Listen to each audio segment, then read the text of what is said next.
Est-ce qu'effectivement pour vous, il y a une analogie à faire entre la cherté de la vie, les produits de consommation alimentaire et la cherté des prix des médicaments? Au Maroc, était au mois de septembre à 35 000 dirhams la boîte. Il en fallait deux. En Égypte et en Turquie, ils étaient à 15 000 dirhams. Fawzi Larja, effectivement, qui dit droit dans les yeux, les prix des médicaments, il y a des prix des médicaments qui sont beaucoup trop chers. On a toujours 321 médicaments qui sont plus chers au Maroc par rapport au benchmark. On ne peut pas faire que de la déclaration politique. On a besoin d'action. Bienvenue, Saad Taoujni, dans cette émission de débat 7e sens qui a pour ambition, d'un point de vue hebdomadaire, de donner du sens au sens de l'actualité du moment. Et cette actualité du moment avec vous, Saad Taoujni, je vais quand même vous présenter avant de démarrer ce débat 7e sens avec vous, spécialiste en politique publique dans le domaine de la santé et de la protection sociale. Sens, contresens sur cette réalité aujourd'hui en matière de flambée des prix des produits de consommation alimentaire et également combiné à une cherté des prix des médicaments. On le sait depuis quelques années, puisqu'il y avait une commission parlementaire qui avait déjà travaillé là-dessus. Et là, c'est la sortie de Fawzi Larja, ministre du Budget, qui est les droits dans les yeux à la CGM, la Confédération Générale des Entreprises du Maroc. Elle dit voilà, il va falloir baisser les prix des médicaments, en tout cas de certains médicaments, et de baisser également les marges bénéficiaires à la fois de l'industrie pharma, mais pas que. Est-ce qu'effectivement pour vous, il y a une analogie à faire entre la cherté de la vie, les produits de consommation alimentaire, et la cherté des prix des médicaments? Merci pour l'invitation. Je crois que la distinction doit être faite parce que déjà au niveau dès qu'on a mis les brevets protéger les médicaments et dès qu'on a commencé à considérer le médicament comme n'importe quel produit, surtout sous l'effet des États-Unis dans les accords de l'OMC, les prix des médicaments ont connu une envolée un peu partout dans le monde et surtout aux États-Unis où il n'y a pratiquement pas de régulation. Des médicaments qui étaient à $700 sont devenus à $40 000. Donc c'est vrai qu'il y a un libéralisme rampant dans le domaine de la santé. Et la santé ne rentrait pas dans ce qui était un peu commercial avant cet accord. Il n'y avait pas de marchandisation avant des produits de santé, à savoir des médicaments. Médicaments. Mais depuis, on a assisté, mais ça s'est aggravé un petit peu après la crise du Covid, et on parle de souveraineté industrielle, pharmaceutique. Il y a eu des ruptures de stock dans les chaînes d'approvisionnement au niveau mondial, d'autant plus que 95% des intrants sont produits par la Chine et l'Inde. Tout ça a perturbé un peu les mécanismes d'approvisionnement. Mais nous, la production locale, l'industrie locale produit 70% de nos besoins déjà. Donc, il n'y a pas que ces phénomènes. Bon, ils ont des ruptures dans les intrants nécessaires à la production de médicaments. Mais les prix sont des PPV, c'est des prix publics de vente qui sont déterminés par fixés par l'État et par les pouvoirs publics et par le ministère de la Santé. Quand on a enlevé quand on a Fawzi Larja, effectivement, qui dit droit dans les yeux, les prix des médicaments, il y a des prix des médicaments qui sont beaucoup trop chers. Et il fait le lien avec effectivement les 6 pays qui font partie du benchmark, qui sont benchmarkés avec par rapport à notre pays, et qu'on apprend effectivement qu'il y a des fois des hausses. En tout cas, un différentiel, un gap qui peut aller jusqu'à x10, x15, x16 par rapport à d'autres pays. Et que parallèlement à cela, on a une fluctuation des prix de produits de consommation alimentaire. On ne va pas revenir sur l'histoire du feuilleton de la sardine, d'ailleurs, qui se poursuit à Agadir. Mais aussi des fruits et légumes, de la volaille, de la viande rouge, des œufs. Voilà. Alors aujourd'hui, on a l'impression, on se retrouve dans tout un cycle inflationniste de flambée des prix, à la fois sur les prix de produits de consommation alimentaire, mais également sur les prix de certains médicaments. D'accord, mais le problème du médicament n'est pas nouveau au Maroc. Déjà, il était cher et c'est le directeur général de la CNOPS, quand on a mis dans cette loi 6500 l'article 44 qui interdit aux producteurs, aux organismes d'assurance maladie d'être producteurs, parce qu'il avait une pharmacie Les Orangers et il obtenait, parce qu'il était un acheteur important et unique, c'est un modèle d'ailleurs qu'on n'a même pas étudié, Et il obtenait des abattements de 80, de 70% sur des prix vendus à 6 000 dirhams. Lui, il les avait à 1 200, 1 500 dirhams.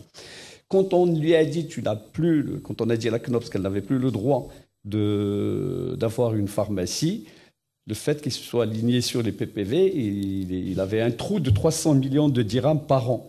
Ça, on parle depuis 2014. Le fait qu'on ne l'ait pas laissé à un acheteur institutionnel unique, parce que même pour les grandes multinationales, elles ont besoin, ils ne veulent pas négocier avec un État ou des opérateurs qui vont acheter des petites quantités. Ça, c'est 2014. Ils ont besoin d'acheter des quantités massives, et là, elles ont de la visibilité. C'est-à-dire d'avoir une espèce de supermarché. Mais c'est le modèle qu'il y a dans le monde étatique. Entier, dans surtout les produits pour les anticancéreux et pour les grands produits pour dans les pathologies lourdes chroniques. Généralement, dans tous les pays du monde, c'est l'État qui est le grand acheteur et qui obtient des réductions incroyables. Nous, c'est le mode. On a laissé tous les produits coûteux. D'ailleurs, on a, depuis 5 ans, aucun médicament innovant n'a été admis au remboursement au Maroc. Et des médicaments, on a eu moi-même. C'est quoi, c'est le Princeps ou c'est du générique ou des même Princeps? Des biosimilaires, les mêmes produits. Keytruda, par exemple, au Maroc, était au mois de septembre à 35 000 dirhams la boîte. Il en fallait 2. En Égypte et en Turquie, ils étaient à 15 000 dirhams.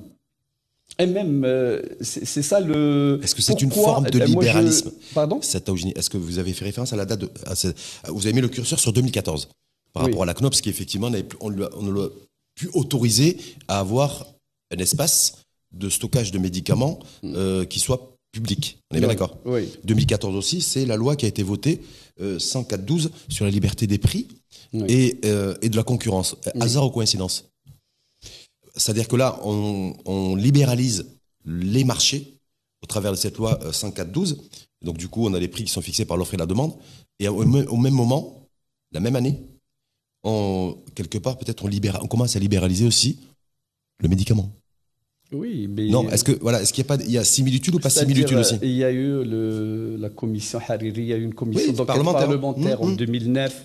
Je parle de 2005 et on remonte. Et même Selkja a déjà fait une déclaration l'année dernière en s'attaquant à la cherté, en s'attaquant un peu aux producteurs et aux importateurs. Mais pas comme cette fois-ci. Cette fois-ci, c'est les yeux dans les yeux. Il a dit à l'industrie pharma, vos prix sont trop élevés, j'ai toute la data, ces médicaments qui sont importés au niveau de la douane. Vous voyez ce que je veux dire? Est-ce que cette fois-ci... Déjà, on a eu une étude de l'administration des douanes et des impôts indirects et de la CNOPS 2020, 2021, 2022 qui a mis l'accent, Adnan, il est un cadre des finances, les impôts sont l'autorité de ces et on n'a pas réglé, on a toujours 321 médicaments qui sont plus chers au Maroc par rapport au benchmark. Nous avons 6 pays où il y a la France ou la Belgique, on a des produits plus chers que la France et la Belgique. On ne peut pas faire que de la déclaration politique. On a besoin d'action. Est-ce que cette fois-ci, vous dites, voilà, par rapport à cette déclaration, c'était fin janvier, de Fawzi Larja au siège de la CGM, la Confédération Générale des Entreprises du Maroc, il y a eu aussi Riyad Mzour qui, quelques jours après, alors hasard ou coïncidence, s'est aussi exprimé en disant, voilà, il faudrait aussi renforcer l'offre exportable en médicaments, il faudrait investir beaucoup plus aussi dans des unités industrielles de fabrication de médicaments, essentiellement d'ailleurs du générique. On a le Conseil de la concurrence qui a convoqué, pas invité, mais convoqué tous les acteurs de l'écosystème de l'industrie pharma et de l'écosystème santé, même les pharmaciens d'ailleurs, et les grossistes. C'était la semaine dernière, c'était jeudi dernier. Est-ce qu'on l'a sur autosaisine? Est-ce que là, vous considérez ou pas, Sataoujni, vous qui connaissez très très bien le secteur, que là, cette fois-ci, il y a peut-être des choses qui vont changer, qui vont bouger? Il y a le Conseil économique, social et environnemental qui fait de l'autosaisine et qui produit de très très bons avis. Mais est-ce qu'ils sont suivis des faits? La question, c'est qu'on a laissé un libéralisme. Même la concurrence, le Conseil de la concurrence ne joue pas totalement. Parfois, on a dans les marchés publics, on a des règles un peu dilatoires pour empêcher un concurrent et on se retrouve, l'État achète au niveau des hôpitaux publics des médicaments 3-4 fois plus chers déjà par rapport à leur cherté au niveau national. Donc on n'a pas encore, même la Haute Autorité de la Santé, dont l'une des missions serait de voir le service médical rendu d'un médicament, son efficacité, ou est-ce qu'il n'a pas été remplacé par des molécules plus innovantes et plus efficaces, et parfois même moins chères. Pas toutes les molécules innovantes. Et j'ai eu des gens qui représentent les multinationales. Ils disent, vous avez encore, ne sont remboursables que des médicaments qui datent d'il y a 5 ans. Il y a une mise à jour qui est nécessaire. Et qui sont... Mais qu'est-ce que vous diriez par rapport à celles et ceux qui vous suivent attentivement, parce que vous avez cette légitimité pour vous exprimer sur le sujet, cette Taoujini, en disant voilà, mais comment et pourquoi les prix du médicament, en tout cas certains médicaments, sont beaucoup plus chers que les pays qui sont benchmarkés, que ce soit la France, le Portugal, l'Arabie Saoudite ou l'Égypte ou autre, la Belgique. Et en même temps, c'est des prix qui sont censés être réglementés et encadrés par les pouvoirs publics. Ce qui n'est pas le cas de la tomate, de la sardine et du navet. Vous voyez ce que je veux dire? Là, c'est de l'autre côté, les produits de consommation alimentaire, c'est la liberté des prix. Et concernant le médicament, c'est pas la liberté des prix, me semble-t-il, c'est les prix qui sont encadrés par l'État. Et en même temps, on a une forme de volatilité sur les prix. Pourquoi? Vous avez remarqué que l'année dernière, quand l'État avait supprimé la TVA, on a mis un certain temps et l'industrie était obligée on avait une seule imprimerie capable de faire les étiquettes et on a mis un certain temps pour mettre les étiquettes. Donc même un pharmacien, n'importe qui, ne vend que ce qu'il y a sur l'étiquette et qui est maintenant avec le code barre. C'est-à-dire que ce qu'on a eu, c'est que en amont, moi j'interpelle la non-transparence dans les modes de détermination. Tout le monde il y a eu beaucoup de rapports sur la DMP, sur le rôle du ministère de la Santé, et beaucoup de journaux et d'enquêtes parlementaires ont décrié des mécanismes pas très clairs. Donc, ce que conteste l'industrie pharma. Hein. On attaque, même l'industrie pharma subit parfois, il y a même des opérateurs économiques qui sont exclus par d'autres, par des mécanismes totalement illégaux. Et même la Commission centrale de la commande publique a dénoncé des modes d'attribution de marché. Dans le Covid, il y avait une commission parlementaire qui a également... Pourquoi aujourd'hui on assiste à une volatilité des prix de certains médicaments beaucoup plus chers que ces médicaments qui sont disponibles dans des pays comme la France, la Belgique, le Portugal ou l'Arabie Saoudite, alors que c'est des prix qui sont censés être réglementés et fixés par l'État, contrairement à des produits de consommation alimentaire? Comment vous l'expliquez, vous? Est-ce que là, il y a quelque chose qui ne tourne pas rond et qui n'est pas forcément logique au moment où le ministre du Budget demande beaucoup plus de clarté sur le modèle économique de l'industrie pharma? C'est de l'action maintenant qu'il nous faut. Moi, je dis toujours, je l'ai dit récemment une radio, on n'a qu'à aller voir comment la Turquie, qui vient d'avoir son système, elle a généralisé en 2012, comment elle peut avoir le Keytruda, le traitement d'immunothérapie, pour 15 000 dirhams, et nous, on le vendait à 35 000. Je dis, prenez une petite commission nationale, qu'ils aillent voir et qu'on aille copier. Mais il n'y a pas de secret. Mais rester 20 ans après la suppression de la pharmacie des Orangers en train de nous interroger sur la façon de baisser les prix. Mais est-ce que là, il faut aujourd'hui, ce que demande Fawzi Larjan, on va voir ce que va rendre public comme rapport le Conseil de la concurrence, c'est demande à l'industrie pharmaceutique de baisser les prix, de baisser la marge. Et leur marge respective sur les médicaments, quasi, voilà, pour pouvoir sauvegarder d'ailleurs, selon ses dires et selon, je le cite, pouvoir préserver les équilibres financiers de la CNSS. C'est pas pour collecter plus d'impôts, et ça l'est défendu au sein du siège de la CGM, mais c'est baisser vos prix, baisser vos marges, parce qu'autrement, il va y avoir des tensions sur le budget de la CNSS en capacité, en tout cas dédié au remboursement des frais médicaux et des frais de soins et ce fameux taux de remboursement. Je crois que pour tous les médicaments très chers qui ne sont pas remboursables, il y a près de 2500 à 3000 médicaments qui ne sont pas remboursables, et les plus grands, les personnes qui sont le plus touchées par ces prix, il y a des gens qui vendent leurs biens pour soigner un parent dans une maladie longue durée ou coûteuse. Donc c'est plus que l'État, parce que jusqu'à présent, même dans le dernier rapport, le dernier avis du Conseil économique et social, il y a 60% de l'out-of-pocket, des restes à charge, ils sont toujours chez les patients. Et même l'ANAM avait dit que 22% des maladies longue durée, des maladies chroniques, il y a 22% qui restent à la charge quand vous avez un traitement à 1 million de dirhams, il faut payer 220 000 dirhams. Quand vous êtes démuni ou salarié touchant moins que le SMIC, la CNSS a déjà un excédent. Elle avait un excédent l'année dernière de 45 milliards de dirhams, rien que pour la branche travailleurs salariés. Le problème de la CNSS n'est pas... Le problème, c'est la CNOPS qu'il avait. Et la CNOPS qui offrait une couverture meilleure, un taux de remboursement meilleur et une liste de maladies longue durée plus importante. Maintenant, il y avait la CNOPS qui dénonçait. Oui. Qui dénonçait à travers son directeur général tous ces dérapages de... Maintenant qu'il y a plus... Qu'est-ce qui a changé depuis la fusion? Parce que la CNOPS a été absorbée par la CNSS, on est bien d'accord? Oui. Il y a eu cette fusion. Aujourd'hui, le discours du DG de la CNSS, Hassan Boubrik, c'est de dire, voilà, effectivement, il faut nécessairement faire extrêmement attention parce qu'il faut des ressources en matière de financement supplémentaires pour pouvoir assurer l'équilibre financier du financement de l'assurance maladie obligatoire en termes de remboursement. Et ils font le parallèle en disant, voilà, et en demandant à l'industrie pharma de revoir ses prix, parce que les prix des médicaments, plus ils sont élevés, plus ils coûtent cher en matière de remboursement. Parce que c'est ça, en fait, la mécanique.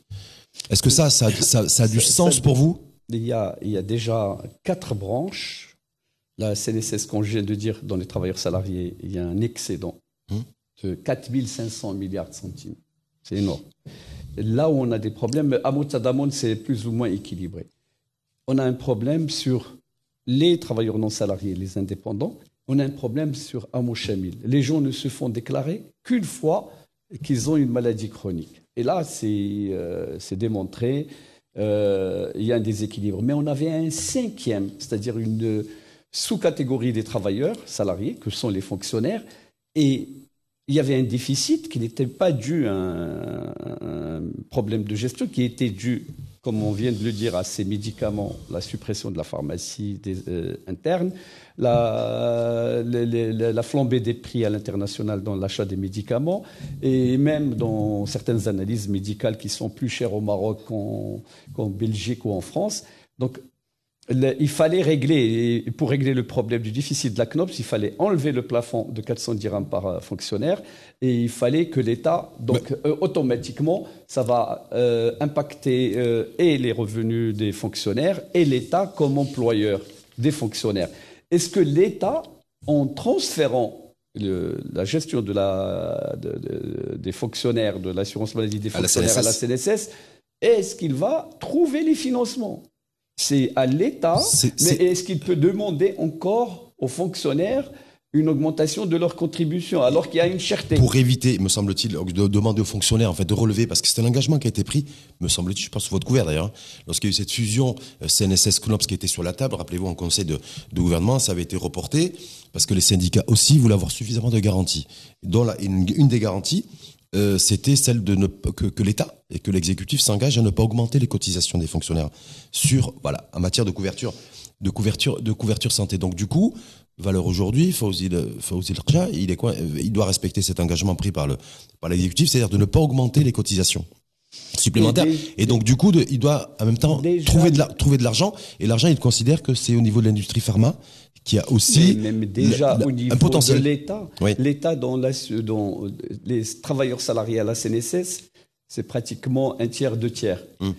L'État ne paye que 50% et sur la base de 400 dirhams. Et les fonctionnaires un peu se sont protégés. Mais l'État, s'il change, l'État peut contribuer au déficit. On peut trouver des péréquations entre les 5 branches dont je viens de parler. Il y a des moyens de trouver des financements autrement que pour aller vers l'industrie pharmaceutique ou en promettant aux fonctionnaires de ne pas payer plus alors qu'on déroge à un grand principe constitutionnel qui est l'égalité. Les 2 catégories de salariés que sont les fonctionnaires et ceux du secteur privé sont régis par la même loi 6500. Ils sont régis également par la Constitution qui parle d'un égal accès. Pourquoi les fonctionnaires payent moins? Si on avait une cour constitutionnelle digne de ce nom, ce texte serait abrogé et l'État devrait payer les mêmes taux sans plafond pour les fonctionnaires comme le font les employeurs pour le privé. C'est là notre problème. Est-ce que l'État veut mettre la main à la poche pour Au moins que peut-être que le patronat veille très bien pour qu'on ne prélève pas sur les excédents des travailleurs salariés. Mais l'État doit trouver une solution. On ne peut pas promettre aux syndicats de ne pas vous augmenter, l'État de ne pas augmenter sa part et dire qu'on va résoudre les problèmes de la CNOPS en la fusionnant avec la CNSS. Il faut absolument que des ressources propres et je trouve que le fait qu'il y ait des comptabilités et des conseils d'administration différents nous permettent d'avoir plus de clarté sur les déséquilibres de chaque branche. Mais en même temps, une des approches a priori, parce que je vois ce qui était à l'ordre du jour, c'était jeudi dernier au Conseil de la concurrence, c'est beaucoup plus de clarté sur le circuit entre production et distribution de médicaments. C'est un peu comme d'ailleurs l'agroalimentaire, entre le producteur de tomates et le marché de gros, qui chez nous est les grossistes, et le marché de détail, qui est chez nous l'officine en matière de santé. Est-ce que pour vous, il y a besoin d'apporter beaucoup plus de clarté sur tout cet écosystème et tout cet éco-circuit au niveau du médicament? Vous dites non, il faut pas aller non plus la manne financière et le potentiel financier, il n'est pas forcément au niveau de l'industrie pharma, des grossistes et des officines, il est ailleurs. Vous savez, on n'a pas encore les derniers comptes nationaux de la santé datent de 2018. Donc on n'a pas encore un moyen de mesurer. En 2018, l'État n'a porté dans les dépenses totales de la santé que 25%. Est-ce que maintenant on est passé à 30, 40 ou 50? Tout est supporté par les ménages. La plupart, et on a un des indicateurs qui nuit, qui parfois des gens renoncent aux soins par manque de moyens. Et il y a des décisions qui sont prises dans des cliniques pour sortir un malade alors qu'il pouvait rester 5, 10, 15 jours supplémentaires dans une réa. Mais les parents, et même maintenant dans les couveuses, quand un bébé doit rester 40 ou 50 jours, il y a un taux de prise en charge à 70 ou à 80%. Les familles de travailleurs et de démunis n'ont pas les moyens de garder un bébé. Donc il y a une vision globale. Moi, il faut aller de la prescription. Il faut le générique. Et le générique, il faut intéresser et les producteurs et les médecins, les pharmaciens. Et il faut le générique, on a un potentiel de développement très élevé. Et maintenant, on nous annonce du 40, 50. Sur l'assurance maladie obligatoire, il était prévu de toute façon, enfin, il y avait un engagement, exigence de l'exécutif, faire la promotion du générique. Mais le générique est uniquement utilisé comme prix de référence dans le remboursement. Même si vous achetez un Princeps à 100, quand le générique à 20, vous avez 70% de 20 à la CNSS. Et c'est ça le problème, c'est que tout le circuit, moi je parle des prescripteurs jusqu'aux distributeurs, jusqu'aux les organismes d'assurance maladie. Il faut tout remettre à plat, en fait. Pas simplement focuser sur l'industrie pharmaceutique, sur les grossistes et sur les patrons d'officine. Oui, en fait, il faut mettre aussi les caisses de prévoyance. Moi, dans tous les projets de loi cadre qui ont concerné la santé et la protection sociale, on en manquait dans la méthodologie d'approche participative. On aurait souhaité qu'ils écoutent tout le monde. Je crois que les problèmes des multinationales ne sont pas les problèmes de l'industrie locale. Il y a même, on a parlé d'une autre catégorie qui se fait passer pour de la production locale alors qu'ils ne font que de l'étiquetage, ils importent, ils changent les choses. C'est ce qu'a dit Fosé Larger. Il faut élargir. Il y a eu cette étude de l'administration des douanes avec la CNOPS qui a démontré que les prix déclarés à l'importation à la douane étaient 10 fois, 15 fois. C'est comme ça qu'ils ont déterminé la marge. Prix pratiqué en fait aux frontières douanières, prix pratiqué au niveau des PPV, prix de vente et le calcul de la marge qui peut se faire sur la base de la data remise par la DGI. C'est comme ça qu'en fait tout a été mis en relief et en perspective. Est-ce qu'il n'y a pas le risque aussi de trop mettre de pression sur l'industrie pharma, qui grosso modo exporte très peu, mais alimente essentiellement le marché intérieur en matière de médicaments? Est-ce qu'aussi pour Fosé Larger et les pouvoirs publics, la marge de manœuvre est réduite ou pas? Il y a un risque quand des prix baissent trop et que les marges ne sont pas importantes. D'ailleurs, on a des ruptures de stock. On a une liste de 1200 médicaments. Confirmer le fait que certains sont très importants. Les industriels chez nous, s'il n'y a pas 20 ou 25% de marge sur un médicament, c'est pas forcément un médicament attractif pour l'industrie pharma? Normalement, la loi ou le décret qui réglemente ça, on parle de 10%. C'est très facile d'avoir les éléments, la compta analytique. Et maintenant, vous rentrez dans n'importe quel site internet et vous demandez le prix, je ne sais pas, de Doliprane à Casa, Paris, vous avez Rome, avec des comparateurs de prix d'ailleurs. Vous allez avoir les prix. C'est pas très difficile de faire un benchmark vu les outils actuellement et les extractions qu'on peut faire. Il faut absolument avoir une autorité, un régulateur digne de ce nom, comme on l'a fait la NRTF, les télécoms, et qui peut sanctionner. Est-ce que ça peut être la nouvelle agence du médicament? On l'espère, si on lui donne les moyens. Oui. Et ça dépend des lobbies qu'il y a en face. Parfois, il y a certains lobbies, les régulateurs. On avait l'ANAM. L'ANAM est également... Qui risque d'être absorbé a priori selon les informations... La Haute Autorité de Santé, il n'y aura plus de ANAM, ça va être la Haute Autorité de Santé, comme il n'y a plus de CNOPS, c'est parce que c'est absorbé par la CNSS. Et l'ANAM, même là, j'avais écrit un article et j'avais démontré qu'en France, par exemple, mais ce n'est pas pour prendre cet exemple, on a le régulateur et financier et on a la Haute Autorité de la Santé, c'est une autorité scientifique qui peut critiquer les approches médicales, le service médical rendu par les médicaments, et qui est composé généralement de références médicales de pointe, de représentants des sociétés savantes. Le régulateur qui va voir les déséquilibres financiers d'un régime a une autre fonction. On avait besoin et de garder l'ANAM, mais qu'elle ait des prérogatives renforcées, parce que nous, on a un deuxième régulateur dans la protection sociale qui est la CAPS.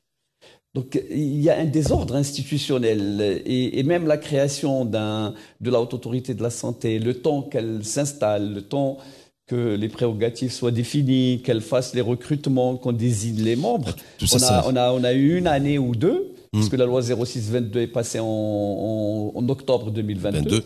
On est à 2 ans et demi et que du temps perdu.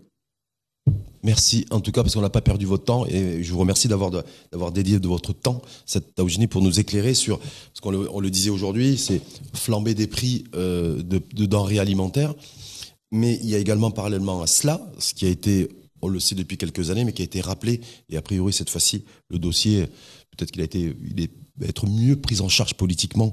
Parfois, depuis que Fawzi Larja a clairement dit à l'industrie pharmaceutique qu'il fallait qu'elle revoie à la fois ses prix à la baisse et à la fois ses marges également à la baisse, et qu'il y a une autosaisine du Conseil de la concurrence, c'était la semaine dernière, qui a convoqué, non pas invité, mais qui a convoqué les acteurs de l'écosystème santé pour voir qui fait quoi dans cet écosystème circuit entre la production de médicaments, ou l'importation d'ailleurs, et le marché de grossistes du médicament et les détaillants qui sont les officines. Vous avez vu que dans l'importation des ovins, des agneaux ou des moutons, on avait enlevé les taxes à l'importation et on a donné 500 dirhams par tête. Oui. Et les prix n'ont pas baissé. Oui.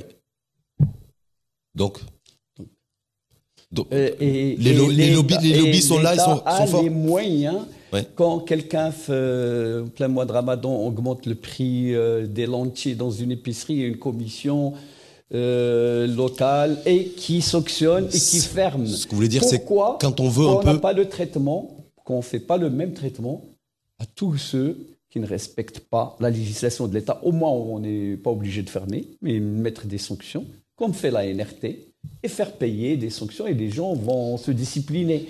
Mais laisser un libéralisme non régulé. Notre problème, c'est que notre libéralisme n'est pas régulé. Sachant que, je le rappelle une fois de plus, les médicaments, les prix sont fixés par les pouvoirs publics et par l'État, ce qui n'est pas le cas des produits de denrées alimentaires, que ce soit la viande blanche ou viande rouge, ou les fruits et légumes. Mais fixés, mais non régulés. Voilà, maintenant c'est dit clairement. Merci, Saad Taoujini, spécialiste en politique publique dans le domaine de la santé et de la protection sociale, éclairage analytique dynamique, avec Sensé, qui donne beaucoup de sens d'ailleurs à cette équation du jour, flamber des prix de produits de consommation alimentaire et cherté des prix des médicaments, en tout cas pour un certain nombre d'entre eux. Merci à vous et à très bientôt. Bien, merci. 7e Sens, à suivre sur la chaîne l'ODJ TV et à réécouter sur R212, la web radio des Marocains du monde.